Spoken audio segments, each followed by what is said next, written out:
ഈ ഇൻഡസ്ട്രിക്ക് ആവശ്യമായ സപ്പോർട്ട് കൊടുക്കുക, അവർക്ക് കേരളത്തിൽ സിനിമ നിർമ്മാണം, സിനിമ മേഖലയിൽ പ്രവർത്തിക്കുന്നവരുടെ സൗകര്യങ്ങൾ, അത്തരം കാര്യങ്ങൾക്ക് വേണ്ടിയിട്ടാണ് നമുക്കിപ്പോൾ ഗവൺമെൻറ് ചെയ്യാൻ കഴിയുന്നത്. ഇതൊരു അവരുടെ താരസംഘടനയ്ക്കകത്തുള്ള ഇന്റേണൽ ഇഷ്യൂസിന് ഒരു ഗവൺമെൻറ്റിന് അങ്ങോട്ട് പോയിട്ട് ഇടപെടാൻ കഴിയാത്തൊരു പ്രശ്നമുണ്ട്. നമ്മൾ ഇടപെടുന്ന രൂപത്തിലേക്കുള്ള ഒരു ഗവൺമെൻറ്റിന് ഇടപെടേണ്ടി വരുന്ന മറ്റു കാര്യങ്ങളുണ്ടാകുമല്ലോ.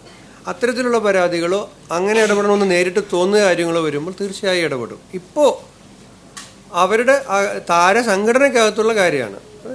അതൊരു സ്വകാര്യ സംഘടനയാണ് താരസംഘടന. ഗവൺമെൻറ് ഇപ്പം ഞാൻ 2-ാം തീയതി, ഞാൻ പറഞ്ഞിട്ടില്ല, ഇപ്പോൾ പറയുകയാണ്, 2-ാം തീയതി ഈ ബജറ്റിന് മുന്നോടിയായി കേരളത്തിലെ എല്ലാ ചലച്ചിത്ര മേഖലയിൽ പ്രവർത്തിക്കുന്ന സംഘടനകളുടെയും കൂടെ ഒരു യോഗം തിരുവനന്തപുരത്ത് വിളിച്ചിട്ടുണ്ട്.